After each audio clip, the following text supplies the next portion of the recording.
एक ना एक दिन कल मिलता। ईशा लाई बंदिया का असली चेहरा गुलाब सिंह के सामने।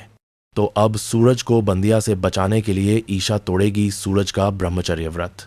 जी हाँ दोस्तों, सीरियल पति ब्रह्मचारी की कहानी में अब एक और बड़ा ट्विस्ट आ चुका है। दरअसल दोस्तों, बंदिया सूरज को इन मेंस को 5 बंदिया अपना बॉडीगार्ड बनाने में तो कामयाब हो जाती है, लेकिन ईशा बंदिया के गलत इरादों को पूरी तरह से भांप लेती है। और अब ईशा ब्याह के हाथ में सूरज की ड्यूटी का टाइम टेबल थमा देती है कि सूरज घर के बाहर तुम्हारा बॉडीगार्ड है, घर के अंदर वह तुम्हारी काम से बोदा था, ड्यूटी नहीं करेगा। लेकिन बिया चाहती है कि वो ज्यादा से ज्यादा टाइम सूरज के साथ बिताए, और इसीलिए बिया अब सूरज का ब्रह्मचर्य व्रत तोड़ने के लिए एक खतरनाक प्लान बना लेती है। जी हाँ दोस्तों, बिया खुद को अंधेरे कमरे में बंद करके चिल्लाती है जैसे कि उसकी जान खतरे में हो। लेकिन दोस्तों, ईशा और सूरज भी कम चालाक नहीं है। वह वहां पर किसी और को भेज देते हैं जो ब्याह को गिरने से संभाल लेता है, और ऐसा होते ही ब्याह बहुत ही ज्यादा खुश होती है कि आखिरकार सूरज, तुमने मुझे छू ही लिया, मेरी वजह से तुम्हारा ब्रह्मचर्य व्रत टूट ही गया। लेकिन दोस्तों, जैसे ही कमरे की लाइट वापस आती है तो ईशा और सूरज वहां पर खड़े हुए होते हैं, और जिसके बाद अब ईशा ब्याह को अच्छे से फटकार लगाती है कि तुमने शादी तो मेरे बाप से रचाई है, लेकिन अभी भी तुम्हारी गंदी नीयत मेरे पति पर है, और इसीलिए मैंने ये फैसला किया है कि मैं अपने पति का ब्रह्मचर्य व्रत अब खुद ही तोड़ दूंगी। तो दोस्तों, क्या ईशा सच में सूरज का ब्रह्मचर्य व्रत तोड़ देगी?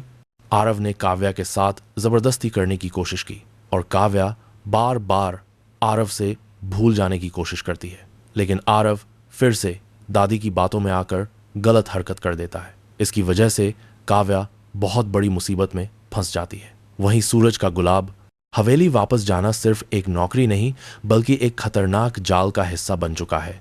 विद्या हर मौके पर सूरज को ईशा के खिलाफ भड़काने की कोशिश करेगी, जबकि ईशा अंदर ही अंदर टूट रही होगी।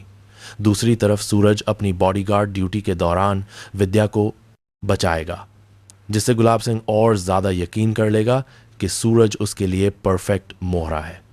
इसी इंसिडेंट के बाद सूरज को हवेली के राज, पैसों के खेल और विंध्या की साजिशों की झलक मिलती है। अगले एपिसोड में घर वालों का सूरज से रिश्ता और बिगड़ जाएगा, जबकि ईशा एक बड़ा निर्णय लेने वाली है। वहीं विद्या अब सूरज का ब्रह्मचर्य तोड़ने के लिए नई साजिश रचती है। मार्केट में बिबूझकर नाटक करती है और सूरज को फंसाने की कोशिश करती है, लेकिन तभी ईशा अचानक आकर बिया की हर चाल फेल कर देती है। अब ईशा सूरज के पास हमेशा बॉडीगार्ड की तरह रहेगी, और दोनों की कहानी आने वाले एपिसोड में और रोमांचक मोड़ लेगी। आने वाले एपिसोड्स में सूरज मजबूरी में ब्याह का बॉडीगार्ड बन चुका है और अब मेरा फायदा उठाने वाली है। वो सूरज को शॉपिंग पर ले जाती है और सारे बैग्स उसे पकड़ाकर कुल्ली की तरह करती है, ताकि उसे तोड़ सके और उसका ब्रह्मचर्य भंग करवा सके। इसी बीच ईशा को पूरा सच पता चल जाता है। वो अपनी आंखों से देख लेती है कि बिया किस तरह सूरज को प्रताड़ित कर रही है। ईशा गुस्से में आ जाती है, लेकिन चुपचाप हालात को समझती है। बिंदियां एक नया ड्रामा करती हैं। वह गले में फल का बीज अटकने का नाटक करती है ताकि सूरज उसे छुए और उसकी बीज में चाल सफल हो जाए, लेकिन सूरज अपने सिद्धांतों पर अटिग रहता है। तभी ईशा की एंट्री होती है। वह बिना देर किए बिया की मदद करती है और उसकी चाल नाकाम कर देती है। बिया समझ जाती है कि अब ईशा हर कदम पर उसकी निगरानी करने वाली है। आने वाले एपिसोड्स में ईशा और सूरज की बॉन्डिंग और मजबूत होगी, लेकिन ब्याह भी कोई ना कोई नई चाल जरूर चलेगी।